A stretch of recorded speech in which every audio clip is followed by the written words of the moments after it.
Hello, everybody. I'm Pasha Marlowe, and this is the Let Pleasure Be the Measure podcast. And today it is my absolute pleasure to bring you a guest, Nina Garcia. And Nina has my dream job. So this is like tainted with envy. Nina is, a licensed professional counselor, a drama therapist, and That's the host. That's the thing I love. That's the thing I'm jealous of, the drama therapist part of, and she's the podcast host of Triggered. Can we play with that? Which just lights me up. Like the title alone lights me up. Yeah. I just think it resonates with everything I believe in. So welcome, Nina, first of all. Thank you. Thank you so much for having me, Pasha. Absolutely.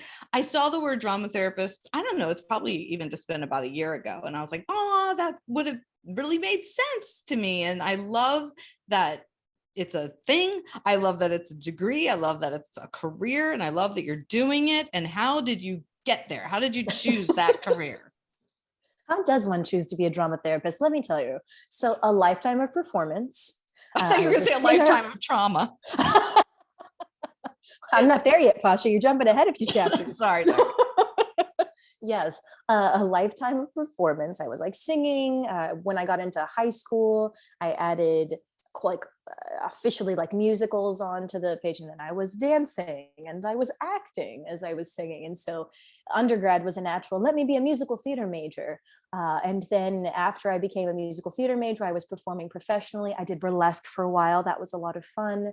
Cool. And then I leaned into being a teacher. I went and got my teaching certifications. And then I was there working with high school students, doing drama, doing communications, doing speech. And I was watching them become these incredible beings, just growing, of course, through the magic of drama and theater, but from really hard lives, changing and empowering themselves to do this. And I was like, I got to do more. I got to do more with this. Like, this is like magic. What can I do? And I went to Google and I was like, how do I do, therapeutic things with theater for high school students? And then, of course, it was like NYU drama therapy program. And I was like, that's it. That's the number one program, I'm just going to assume. For drama. I know as a theater major, NYU was like the place to be as a theater. This is back in 1988. I ended up at Syracuse, but it was still New York. New York is New York, no judgment. And I don't know, NYU would hate me for saying this. Maybe it's a little overrated in some ways. And also incredible in some other ways, right? Yeah. Yeah. And so I say this almost in jest, but honestly, in the theater world and in the therapy world, everybody I met had a significant history of trauma and a challenging childhood. And that's how they came to a place where they wanted to not only figure themselves out and work through their own stuff, but serve other people and have their pain be for something, like mean something. Did you find that to be true in drama therapy? What I found to be true for me, and what I find to be true for people, is that it serves in a few different ways, right? So drama and theater offers a framework for some people, right? For people who feel like there are no boundaries to their life, there's no safety, right? Well, you come into a drama, right? And there's structure to it. There's a framework. It's being held in some way. And so you're being held in some way. So for some people, it's that safe space to go to, right? Then there's the idea that it has a beginning and it has an end. Right. So it's the container, and containers are healthy. We want containers. We want to be able to pop out of that container. Right. But containers are healthy. So drama and theater does that too. And not only that, but we also think about, if I am a person who doesn't have a space to share who I am and be accepted for who I am, people in theater love to accept you for all the unique things that you are, right? So it's like, stranger the better. Yes, exactly. It's like, bring your unique self to the theater, and it's a place to express yourself. Yeah. So it's a framework, it's a container, it's a place to express and to be accepted. So it offers all of these wonderful things that turns out every human being needs, especially those of us who have a history of trauma, which of course I do. So Okay. Okay. for me, it was all of those things. All of those things. Okay. And it's interesting because you say container, and then I think, oh, container's like a box, but I don't want to be put in a box. And then I think Everybody about, does. right. And then I think about identity. I'm like, no, I want to be out of the box, but in a safe container. Okay. I want to be out of the box, but in a safe container. I'm like, I'm just going through this in my head. Love Forgive my this. ADHD. No, You're just going to have to catch up. This is beautiful because this is like literally playing with the idea of what it is to have a container, right? Yes. Because for some people, it's like, it's a box, right? I don't want to be in the box. People have tried to put me in a box all my life. I don't want to be in the box, right? And then there's that sort of moment of, okay, well, wait a minute, but I've never been accepted for being this. So I've never been in the box. Can you give me a label? I'd love to have a label. I'd love to be in the box because then I'd feel like I belong, right?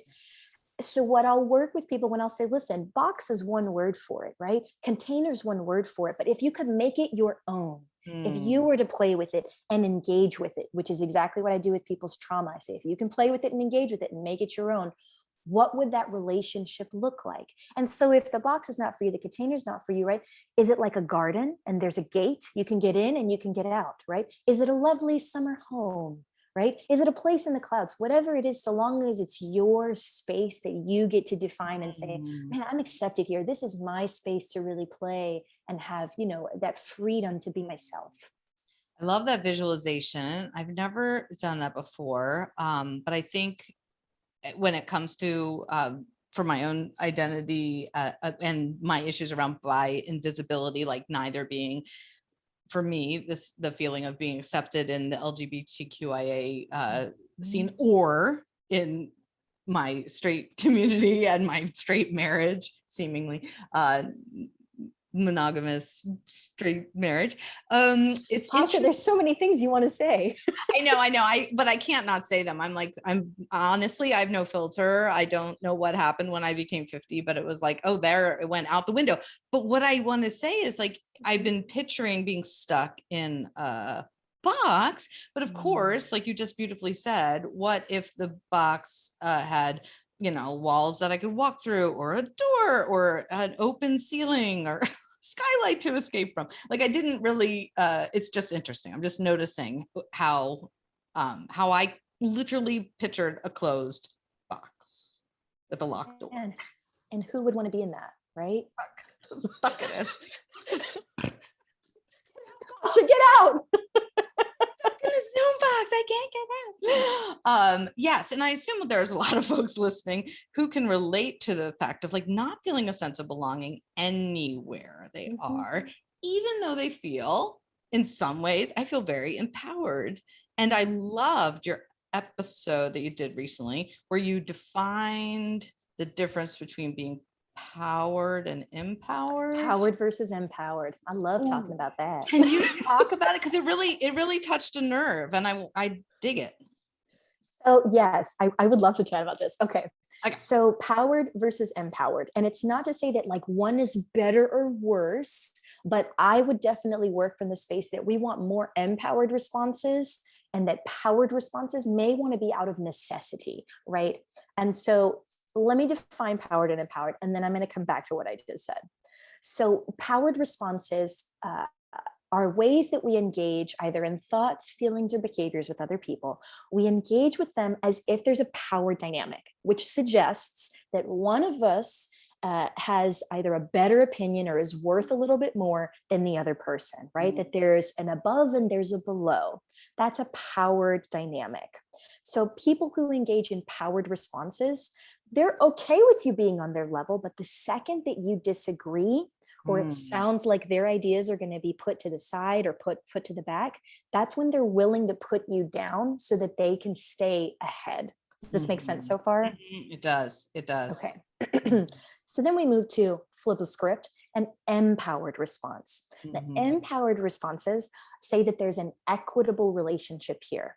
It means that I want you to be able to say your truth and I want to own my truth. And if we happen to disagree, I'm not going to say, well, you shouldn't believe that. or you shouldn't be thinking that or doing that. I'm not going to say any should or shouldn't. I'm just going to say, oh, it sounds like we have different ideas on this, right? And then I'm going to, from an equitable space, say, you also deserve to have your idea. There's a reason why you came to this conclusion.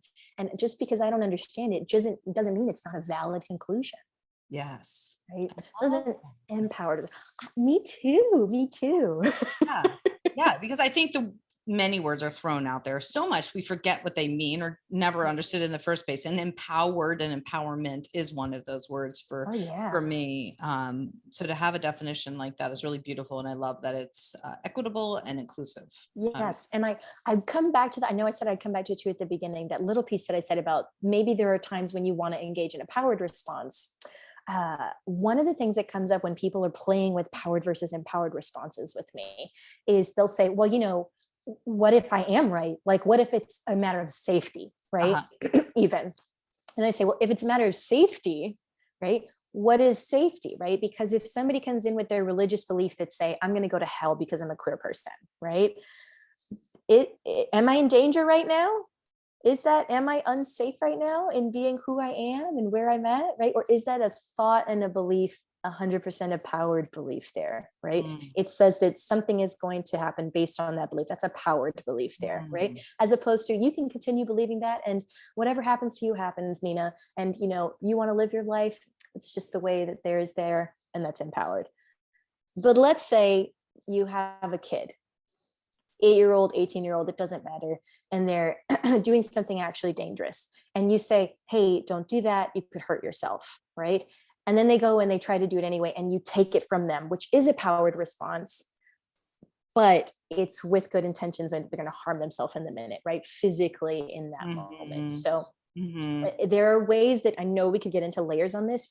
Feel free to jump in if you want. But I do believe that there are times when a powered response may be necessary. But I really want people to lean in on empowered responses because it's what people need to be practicing. We don't practice equitable engagements. We practice powered engagements. Yes.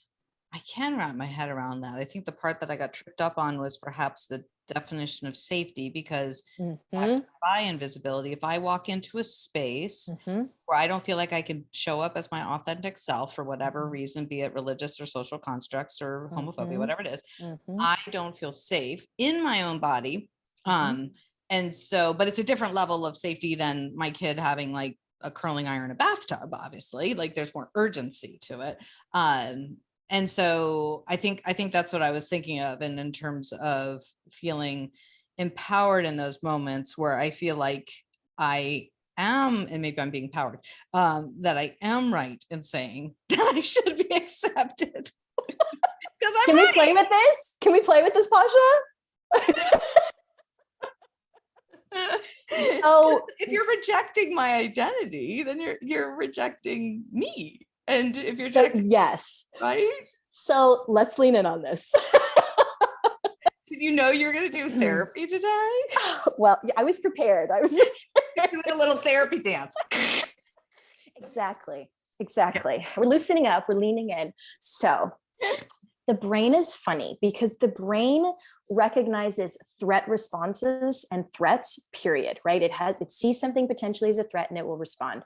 Whether it's a physical or an emotional threat, our body won't know the difference unless we teach it. I don't need to respond right now as if I'm in a threat. This is something emotional that I can process and work through and talk through. I'm not actually in danger, right? Yes. And so the minute that you said earlier, I don't know how you would have felt that moment, but the minute that you said you walk in and you felt unsafe, there's differences when I think about the context of this, right? Am I walking into a place where I've never been and I feel unsafe because I think maybe I won't be accepted, versus am I walking into like an anti-queer establishment where I know I could literally be in danger? Yes. Right? Different. Yes. Yeah. Different in some ways, right? And yet for our body, the fear is it's the same. Yes. It's the same. Our body's going to respond the same way. So if I don't feel safe, what am I going to do about that? Yeah. And then this piece that you were talking about, with the identity, right? That wanting people to see that identity, that's incredibly important, because if my identity is not seen, right? If your identity is not seen and acknowledged, right? We've already got gaslighting going on. We've already got that idea of reality doesn't exist. It's traumatic invalidation is what we're talking about here. It's literally trauma that begins to develop around someone's identity piece. Mm-hmm. Right. Mm-hmm. And so this starts with one thing, right? Maybe you hear it from someone, oh, well, it's not a big deal, right? Just don't talk about that. Right. And you're like, oh, right. But then you keep hearing it, and then you hear it in the media, and then you hear it, and then you lose a job because of it. And then, right. And so for all of us, we have different experiences, especially around queer identity, but around identity pieces, whether it's age or disability or religion, ethnicity, right? And I could go on and on with identity pieces. Right. But any of those can experience this traumatic invalidation. Mm-hmm. And so if I can't expect the world to keep me safe, whether it's physical or emotional threat, I've got to be able to do that.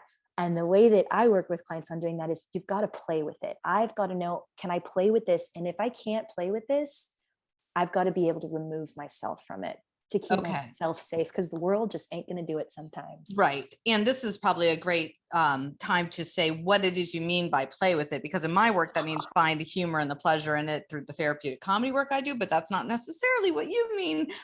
So let me know what you mean by play with this. So when I say play with things, I mean, how can we engage with it, right? Can we play with that? Can we engage with that? And I like to give a little spectrum of engagement, because I think there is a spectrum to engaging with something and being able to play with something. Maybe I need it to be more private, more individual, right? So when I want to play with the idea of anything that feels like, oh, that could be dangerous, that could be unsafe, right? I play with the idea and it's just me. I think about it, maybe I journal about it, but I don't tell anyone else about it, right? That's a sort of a more internalized version of playing with something, but it's still playing with something, right? When we move a little step beyond that, maybe I can tell someone who's really close to me, someone I feel safe with, someone I know who's going to support that idea. And now I'm already leaning outside. I'm leaning into what I call my edge, right? I'm leaning into my edge, right? So then maybe maybe I can go bigger with that. Maybe I can tell my family this thing, or the people I know, right, who in a more public space, right? And then maybe I want to go hog wild with it. And I say, no, here I am, loud and proud, whatever this is, I'm doing it publicly. Maybe I'm telling other people they should join or they should lean in with me, right? And you're able to actually pull people in to that piece. And so that last piece is not necessarily playing with it. Playing with it can be on a very small level, but you have to determine at that moment intuitively what you feel safe playing with, how you feel safe playing with it. Is that right? Yeah. It's like, what kind of relationship do I want to have with this right now? Right. Okay. And I do have moments where clients are like, I don't think I can play with that. Right. And then of course it's my job to say, well, because we know that trauma wants us to avoid at all costs. It wants us to avoid, right?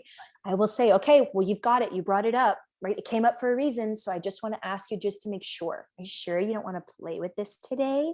Right? You ask again. This is the trick. It's because you want to establish safe and empathetic space. And if somebody says, in my world, I'm not ready to talk about that now or deal with that right now, if that's their first response, it's not necessarily the response that they are feeling after thinking about it, letting it sink in and figuring out what maybe the healing aspects of it might be if they were to play with it. So you do it by asking again. I do. And even that is playing with it. Immediately, Yes. when I do this with my hands, I'm offering a container. Right. Okay. I'm not just saying, are you sure you don't want to play with that? Which is huge. Right. I'm saying, oh, the idea that you just brought, are you sure you don't want to play with this? And this gives them the opportunity to say, even right now, this may be scary, but it's actually not dangerous. Scary, but it's not dangerous. Yes. And if they say, no, today's not the day, I say, absolutely. Where do you want to put this so that it cannot bother you until you're ready to deal with it?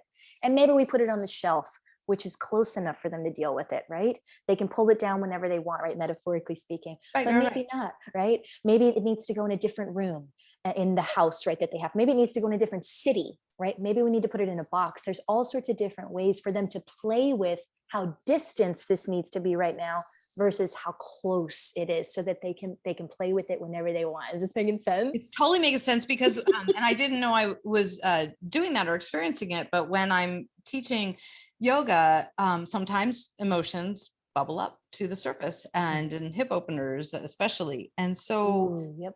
sometimes I'll describe it as, if right now there's something coming up that you're wanting to work through in the movement or the stillness, then wonderful. And if it's something that right now you don't feel safe processing, imagine a little jewelry box or treasure box beside you, put it on your mat and put it in there and close the lid, and it's there if you want to return to it if you change your mind, but it's also in its own little, safe space put off to the side. So I do understand what you're saying, and I like that you give it a visual that's tangible. It's not like the whole room, because sometimes our trauma feels bigger than our head, bigger than our body, bigger than the space around us, is like consumes us. So it's really nice to witness it in a approachable and workable container. Yeah.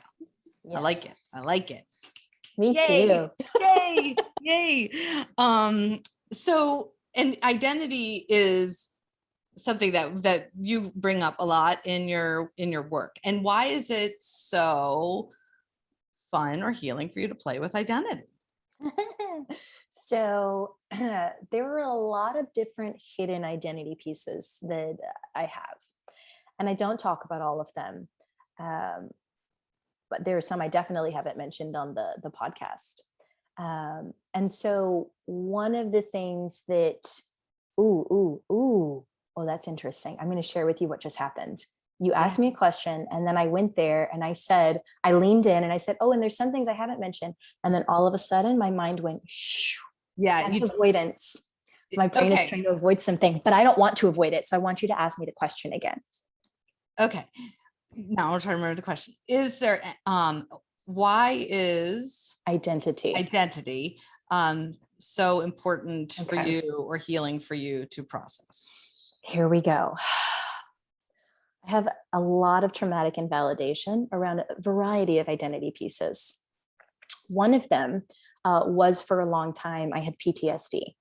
I was abused by a teacher in high school, and I did not get treatment for it.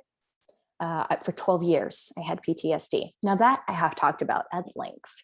I no longer have PTSD because I have processed through it. For the people out there who think you can always have PTSD for the rest of your life, that is not necessary. If you get the right treatments for you, and I'm happy to talk about PTSD treatments. We're going there next. And then I might have to sit down. No. You do not have to live with PTSD for the rest of your life. You can heal, right? I will always have that trauma. And that's the thing, right? I'll always have that as a piece of trauma. But I do not have PTSD. It's not something that I have nightmares about. I don't get randomly triggered by it, right? It's something that happened, and it's just a part of my story. And that's really what we want for people who have trauma, right? That it becomes just a part of the narrative. It's not something that's triggering and that lives in a live way, right, in the body. So there was, in dealing with that as a hidden identity for so long, people didn't understand why I couldn't be touched. Physically, I couldn't be touched. I couldn't look at intimacy. I struggled for at least the first year. I wanted to throw up. Right. My body, it was not safe in my body. I just could not be in those spaces. Right. So even, this is actually a good example when we talked earlier about safety versus, like, it's scary, but it's not dangerous. Right. It was terrifying for me to look at people even kiss, but it actually wasn't dangerous for me. Mm-hmm. I had to work through some things because according to my body, it was hella dangerous. I had to get out of there. Right. So there were things to work through there that I had to lean into so that I could be able to do that one day. But I had intimacy issues for years and years and years. It just didn't feel safe to me. And I would get triggered and I'd have flashbacks, right?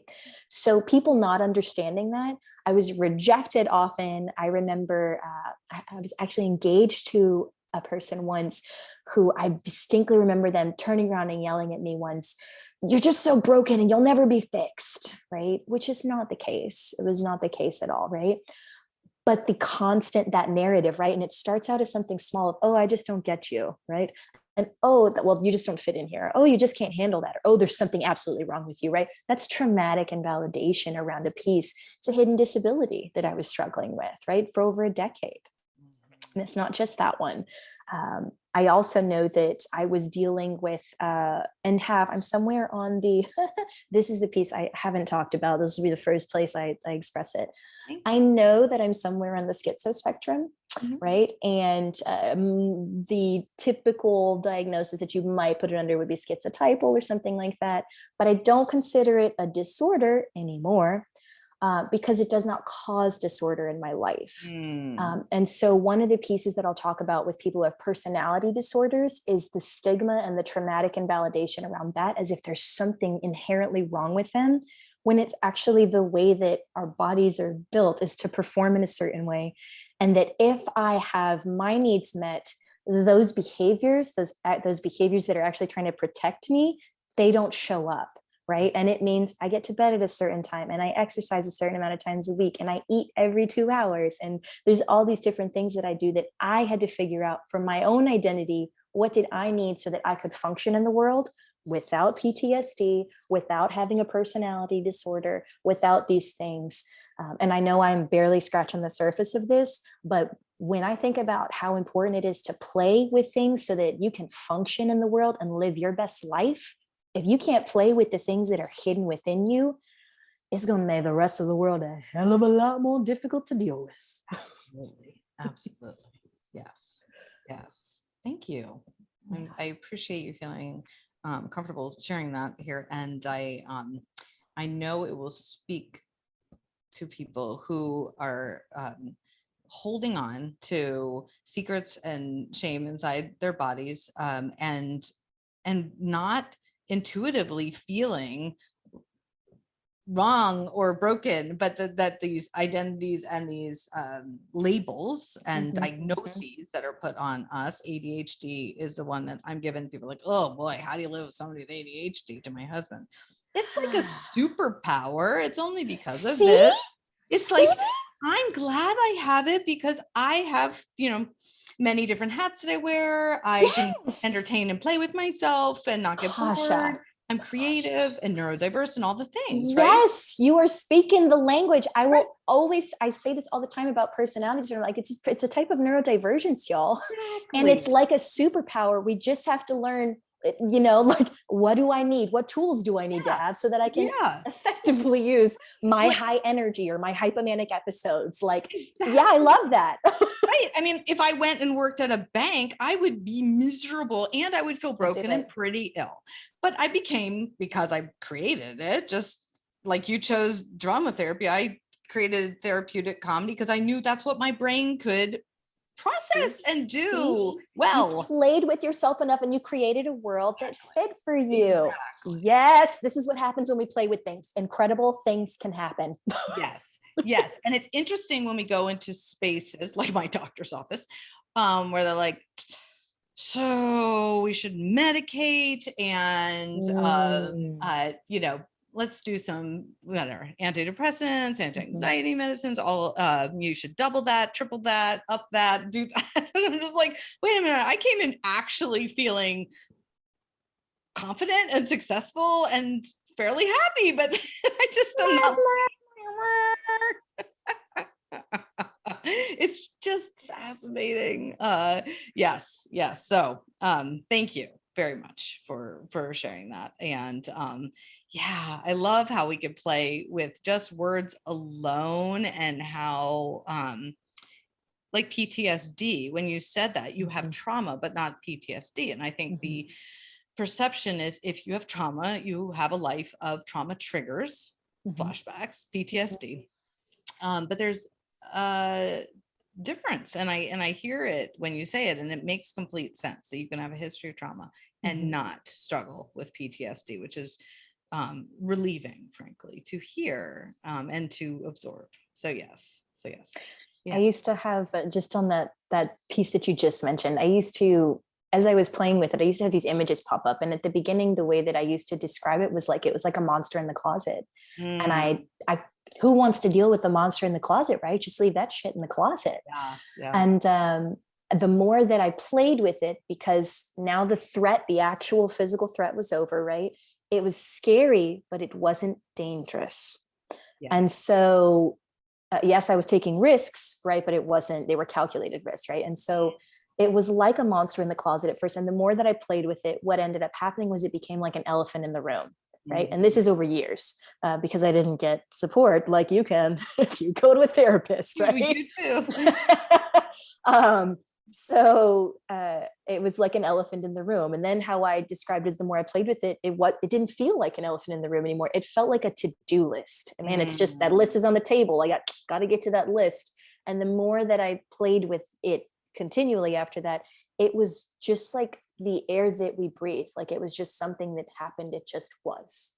And it wasn't triggering anymore. And I could talk about it, and I could talk with other people about their traumas and not feel that sense of either victimization or survival needs come in. And I could be intimating. I mean, there's all these lovely things that happen when we are willing to play with and deal with that trauma, you know, to go through it, right? The only way out is through. That's for darn sure. And it's through it in different ways. For some people it might be through drama therapy. For some people it might be through journaling or writing or comedy or exercise. Just meditation. Keep playing with it. However you play with it, that would be my invitation. Just keep playing with it. Yes. And so for those out there who are dealing with trauma, probably everybody who's listening, and feel like they haven't moved through it or worked through it, what is your best suggestion on how to search for a therapist? Because if there's so many ways to play with it, where do you even start in your search outside of insurance? Who's covered? Down to 3. Okay, of those 3. So PTSD or trauma, there are some things that are specific to PTSD. For example, cognitive processing therapy is one, right? And it's CPT if you're going to go to Google it. And there are particular providers who are trained in that. And there are groups that can be offered, right? If you're like, I can't afford an individual session, go to a group session where it's offered, right? And it is a highly manualized, very cognitive way of leaning into PTSD, right? A PTSD diagnosis. If that is not your jam, or if you don't have PTSD, but you know that you have some trauma that you're working through, there are lots of other ways. You might have a trauma trained professional. Some of us are certified, clinically certified trauma professionals. CCTP is what that little acronym might be at the end of someone's name. I am one of those, but there's a whole network out there, right? Of those of us who are trained specifically in what to look for with trauma, what's happening in the body, how can we work through it, right? Different things like that. So that may be an avenue. EMDR is another avenue, right? Somatic experiencing, right? SE is another avenue. There's all these wonderful different things. If you're in a city, if you're in New York City, in fact, you're in luck. And you have access to a drama therapist, especially there are some DVT, it's developmental transformations, is a very particular niche part. They play with trauma. It is the most you can play, I would say, if there was such a thing as most and least, right? It is the most playful that you can get. There is no place for the trauma to hide. It is my most favorite way of DVT. DVT, yes. Okay. If you put in developmental transformations, but there's a center in New York. I highly recommend looking into it if you are there. It is an incredible practice. It's an incredible experience. Oh, that's fascinating. I would love to be able to experience that myself. I'm in a more rural area in Maine, not in the rural part of Maine, but rural because I'm in Maine, and just farther away from everything. And so it does sometimes feel limiting. And I would like to suggest that there's so much, this is a benefit of the pandemic, that so much has gone online, be it individual or group therapy and programs that are available. And I actually have learned to enjoy leading and participating in the group programs more than the one-on-one, because just the dynamics of the group, and you're learning and you're making friends, and it's beautiful. And I think it fills that part of me that felt isolated during the pandemic. So yeah, I would encourage people to play and try all types of modalities and see what feels healing and good. Yeah. Love it. Yeah, absolutely. In our work I was saying ours if I have a team, and I don't, it's just me and my screen. So in my work as a therapeutic comedy coach, I say there's like time and trauma, like time plus trauma equals comedy. It's the only math I do. Time plus trauma equals comedy. So is it true also with drama therapy that you might not want to play in the middle of your trauma or crisis? Is it do you have a prescription within your work between the trauma and when you could start to play? I know it's different for everybody, but is there anything that you want to say about that? How much time to give yourself? I think it depends on the person. I think this is a really personalized thing. I think for clients who, and people in general, right, who are used to avoiding, that it is then very difficult to say, well, let me go into a therapist's office and approach this scary thing, right? And this is a lifetime, a skill of learning how to avoid things, that people have this as a skill. It's important to know how to avoid things some of the time, right? In the other sort of realm, if we flip the script on this, is that some people have a lifetime of learning how to approach things, constantly approaching. And so they may literally have called, I've actually had a client call, this was years ago though, actually, now that I think about it, right after they experienced a rape. And so this was right after, and you could tell as you were listening to this person speak that they were very distanced from it, very distanced from it. There was almost no emotion happening, right? This person wanted to be able to play with this, right? So I can use that skill that they have of constantly approaching it, right? But what my job is not then to let them continue to lean in and lean in and lean in, but to help them say, how do we have a boundary to this, right? It's sort of like one of the metaphors that I offer, and maybe this will be the best answer to the question that you asked, is when you think about that scary thing, that thing that's happened to you, right? And if it were 10 feet below the ocean, right? It's 10 feet below the water, and you're looking out and you're standing on the beach. Do you still need to stand on the beach? Are you ready to go dip your toe in the water? Do you want to go snorkeling, or are you ready to dive? This makes sense. It does. Really being able, when you ask yourself that, really being able to feel how your body responds as you get closer and closer to that. And that, I think, it can be a really good indicator of, am I ready for this or am I not? Now, I will say, caveat, as a drama therapist, I want you to play with it as soon as possible. It's what the research also suggests is helpful for most people, that the sooner you get in after a trauma, the less likely you are to develop PTSD. Yes. Okay. So for what that's worth. Also, that just because something big and scary happens doesn't mean that you'll even have trauma, right? It may not even be traumatic for you. Yes, I think that is true in my work as well, that the sooner the better for most, because then the limiting beliefs, other people's narratives about it, habits around it, whatever it be, might lessen. So you can start to take your power back sooner. Do you use that languaging in your work? Like take your power back? Take your power. I say own your story. How do you own your story, right? And when trauma happens, it literally says the world's not safe. All the files get shifted, and you're like, I don't know how to do anything anymore. I don't know, because A plus B doesn't equal C anymore, right? Right. But if we can say, well, how do you own that? How do you own your narrative? This is what happened. Then this is what happened. And this is where I am now. All of that chaos just comes right back down. I'm owning my story. But of course, that's very drama therapy, right? As characters, we have stories, and how do we own that? Yes. And is your drama therapy ever practiced or performed on stage, or is it in an office? Like, what does it look like for those? Ooh, I can just show you around my office real quick. Oh, yes, please. See if I can unplug here. Okay, really quickly, we're just going to take a walk around. I'm going to give the narrative because people are listening on the podcast. She's walking away from her comfy couch with a beautiful sky scene behind her, and now she's showing us. Oh, and you've got a tree painted on your wall. Very cool. Yes, I'm like, which direction are we going? Here we go. We've got some textile on the wall. We've got tons of fun stuff for people to play with, right? We've got sand and instruments and clay.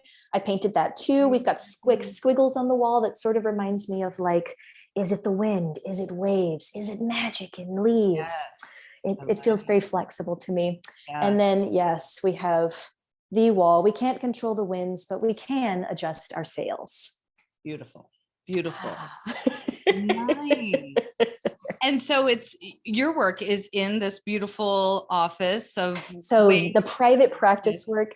Yes, okay. All of that's in here. I do run some groups now, primarily at Heights Treatment Center, which is absolutely 100% a treatment center I would recommend for people who need an intensive level of care, a higher level of care than maybe like I as a private therapist can offer. If you need more care, you want an intensive outpatient program. That's in Houston. They're a great one. Yes, but we have people from all over the world come in. Okay. It's a great program. That's fantastic. If you're struggling with mental health or if you're struggling with addiction. Excellent. Or both, as is often the case. And is that adults only or adolescents as well?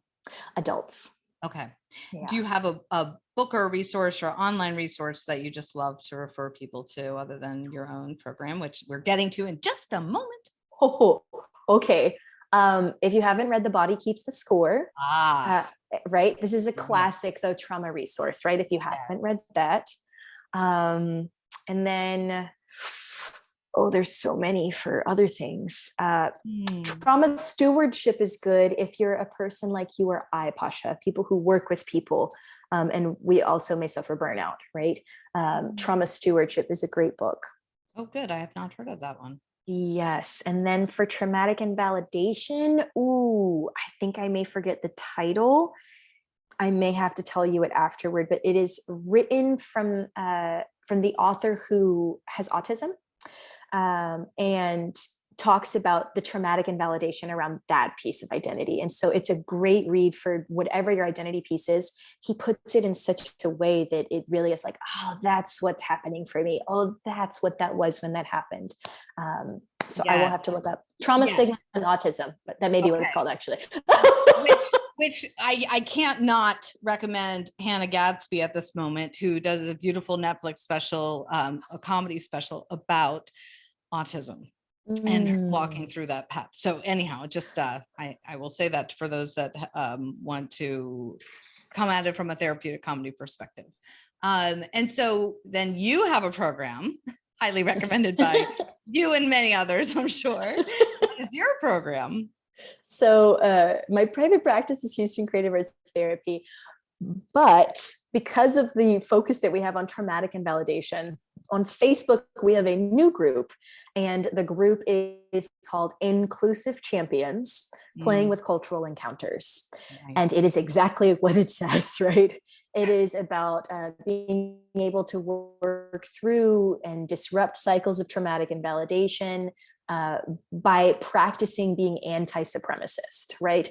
And again, that's using that empowered lens of I'm worth just as much as you, regardless of what my identities are. I have to be worth just as much as you. And if we don't both feel that way, we should do something about it, because we should both feel that way, right? It's a very humanitarian lens of like, let's lift people up from an empowered place. Yeah. So join us on that if that's your jam. Sounds fantastic. And we have the course is the Anti-Supremacy 101, Playing with Cultural Encounters. So that strategies for inclusivity.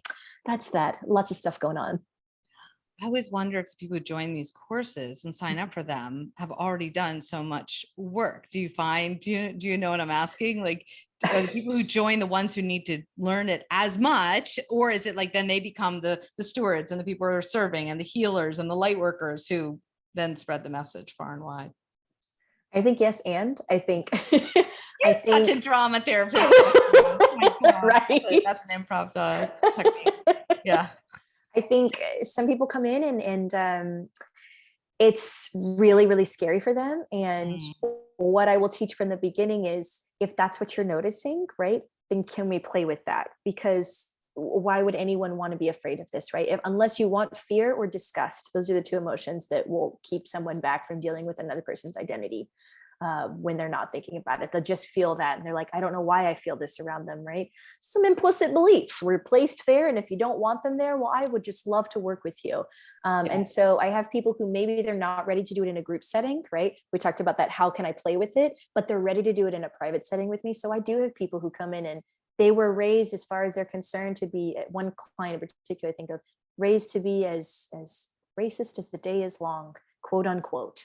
Mm. And they didn't want to be that way, but they didn't know how not to be that way. Yes. The thoughts kept coming, the behaviors kept coming, and they said, it's like a, yeah, right. So there are people out there who exist like this. That's so brave for that individual to come in and ask for help.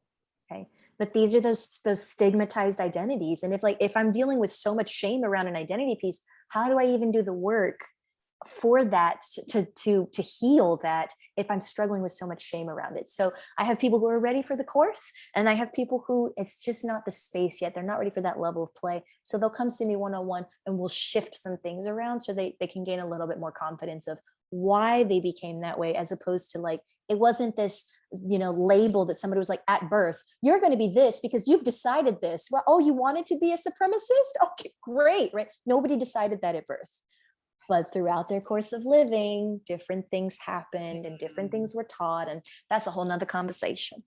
Yeah, because I remember my mother pretty much saying, you're half German, so you're going to be miserable and angry and guilty about your German identity. There's a narrative placed on you, just cast. You just got cast. From birth. Pasha, how do you feel about this role? I was born at the wrong place, the wrong time, from the wrong people.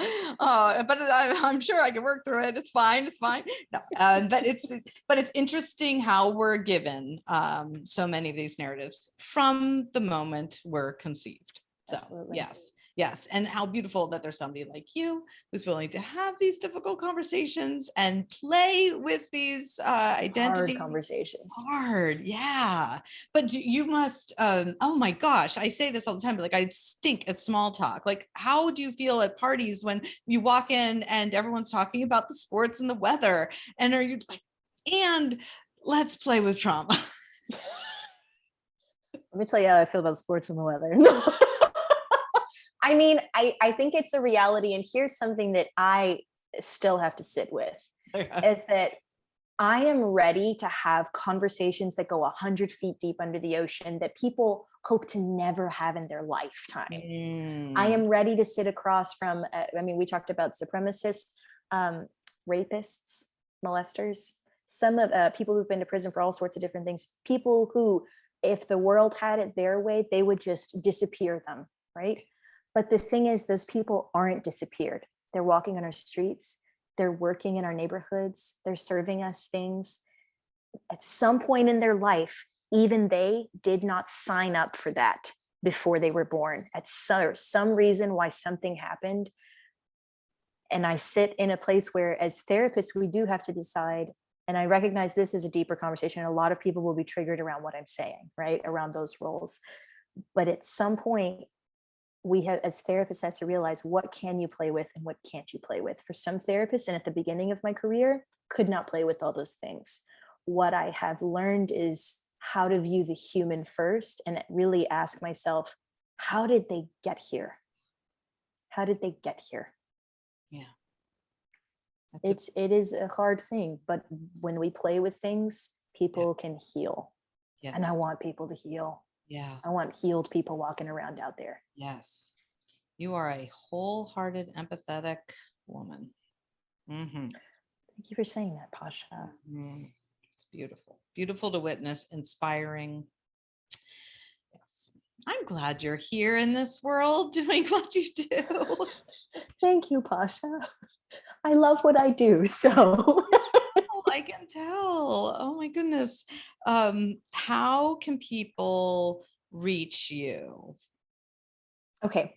Instagram, you can follow HCAT Wellness. I'm also there as drama therapist Nina, if you want to see some of my personal things going on in the background. It's obviously much more personal, but it's public. And what else? I think joining the Facebook group if that's your jam, but I think Insta me, you can DM me, you can comment, I can follow you back, and we can really start leaning into this community of people who are willing to play with some hard Yes. things. Yes. I hope there's listeners out there who are thinking, finally, I think I could feel safe with in a conversation with this person, Nina, this magical person. I love it. I love it. Yay. I hope you all reach out to Nina or join the Facebook group and start these conversations with yourself and with others. And yes, thank you so much. I am inspired by you and humbled and just, I want to learn more and want to be in your presence more often. So thank you. I'm here. Thank you, Pasha. We're here. For those of you out there who want to reach Nina, you can read it in the show notes. Again, this will be on podcast platforms and on YouTube if you want to watch and see her office and her brilliance in person. Feel free to watch this on YouTube. And if you want to reach out to me, continue the conversation with me, you can find me as well on Facebook and Instagram under my name, Pasha Marlowe, or you could find me at my website, pashamarlowe.com. Easy to find me with an unusual name, right? I think I'm the only one out there, the only Pasha Marlowe. So good to have you all here joining us for this conversation. And thank you again, Nina. My pleasure.